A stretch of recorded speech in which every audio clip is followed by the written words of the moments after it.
tonight I want you, I'm going to give you links. They're all at glennbeck.com. I'm going to give you quotes and links to arm yourself with and to do your homework. But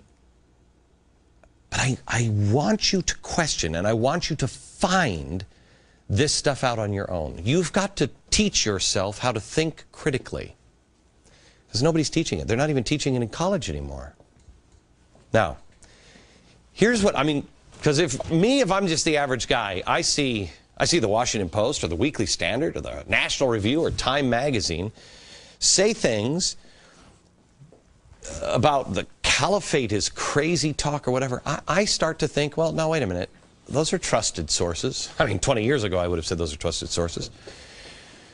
But then look at what the left is saying on television. Watch this. Glenn Beck, who, to understand Egypt, has turned to the only explanatory device he knows, demented conspiracy theory. It is something that I would describe, this is my opinion, as out there a little bit. Of course, it's panic mongering of the worst kind. This is, I do not use the term lightly, Looney Tunes. For Mr. Beck and for others who see a direct ratio between their own success and how afraid they can make their audiences, it turns out that an uprising in Egypt is even better evidence of this being the end of the world. Okay. Never said it was the end of the world. And I don't ever want to frighten you. This is not a recipe for frightening people. This is a recipe to empower people.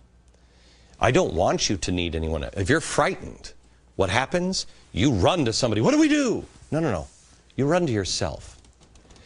So I told you, do your homework and DVR this program. Tonight's program, DVR, because we're going to set the record straight. And this is what I want you to do. At the end of this hour, I want you to turn off the set, and I want you to, well, no, don't turn off the set. Leave the set on, because Brett's got an amazing show. And then do your own homework. Do your homework. And I want you to know it with everything in you, what's true and what's not.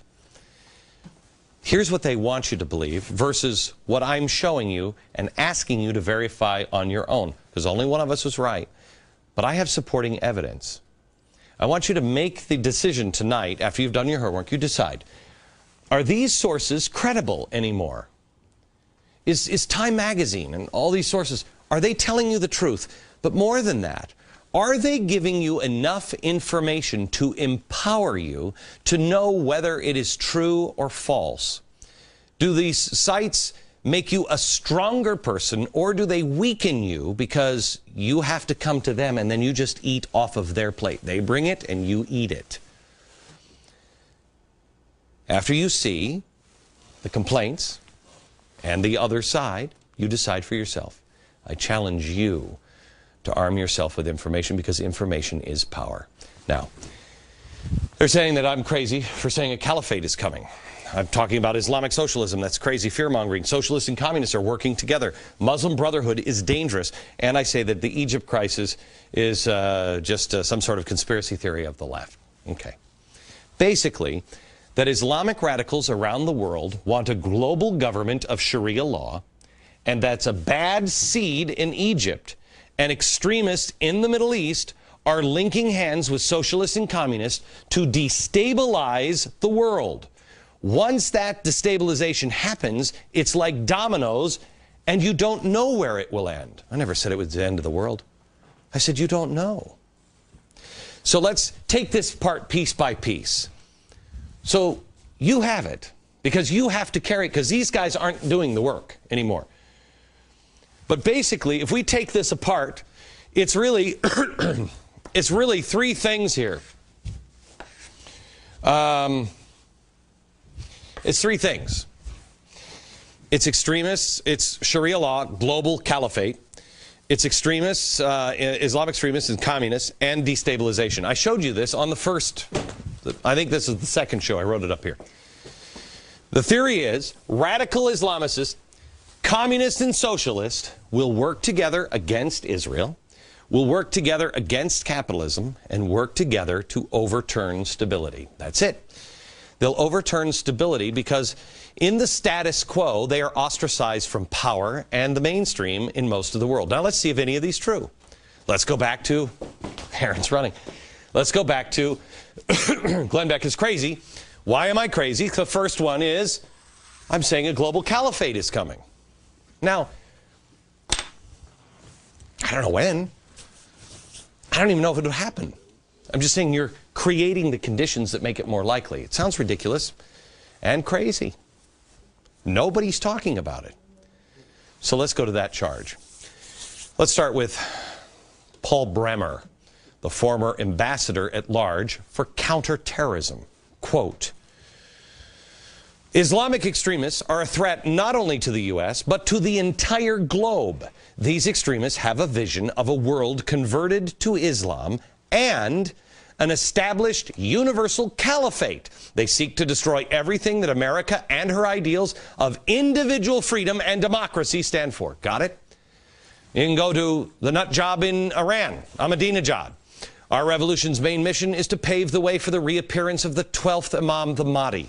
Caliphate. Look up the 12th Imam. You'll see it. The Party of Liberation, the Hizb ut-Tahrir, this one we told you about last night, offshoot of the Muslim Brotherhood, active 40 different countries. They were inspired mostly to push for a new caliphate. The Taliban leader, Zawahiri, remember this guy? He was trained, I believe, by the Muslim Brotherhood. He's an offshoot here. He's a disciple. He said nothing would be more disturbing nothing more than disturbing acts, regardless of their magnitude, unless they led to a caliphate in the heart of the Islamic world. Osama bin Laden says Muslims need a leader who can unite them and establish the pious caliphate. Bloody, bloody, bloody, bloody. He says we're against capitalism or communism as well. Yes, they are. In the end. We want the revival under a nation under the Islamic Caliphate as predicted by the Prophet in his traditions. Now, we've shown you this before, but I want to show you somebody who did their homework. Last night, a listener was watching, listener of my radio show, was watching the TV show. He called me this morning. He said he saw something on the big monitor behind me, and I want to show you. This is the tape of the show last night. There I am, and I'm talking here. And he said he saw something in this screen that bothered him. So he stopped it, and he did his own homework. Let me show you where he paused the show. Pause it right here. This word. He didn't know what it was. I was saying to people, do your own homework. Look it up. So he took this word here, and he searched for it. Khalifa. Well, it's the Arabic spelling for caliphate. See, I told you, if you spend 2 minutes, these guys could have it. But doing it actually makes the difference. Saying, yeah, I'm going to look it up. Doing it makes the difference. Critical thinking. So Chris, in Broomfield, Colorado, he goes to the website. He Googles it, and he sees Khalifa.com. Here it is. And he starts reading it. And he's amazed because on it is this article. CIA's 2020 vision for the future caliphate is short-sighted. We read it. This is the CIA analysis. And they mapped out a global future. And they mapped out a scenario of how a global movement fueled by radical religious identity could emerge. Under this scenario, a new caliphate is proclaimed and manages to advance a powerful counter-ideology that has widespread appeal. But going back to this website, they talk about this. You should read it. It's amazing. And basically, they say this report is naive. There's a lack of understanding on behalf of the U.S. government on the long-range goals of the caliphate. Okay, so back in 2004, the CIA is preparing this report. A website whose name in Arabic is Caliphate says the report doesn't dig deep enough into their plan for a global caliphate. And I'm being labeled crazy or paranoid by these people. I'm never going to expect these guys to actually do their homework. They're not. They're comfortable in their jobs. They're comfortable with their titles, and that's just the way it's going to be. They've had their time in the sun. But Chris in Broomfield, Colorado, did his homework, and it makes all the difference in the world. Back in just a sec. Hi, I'm Bill Crystal,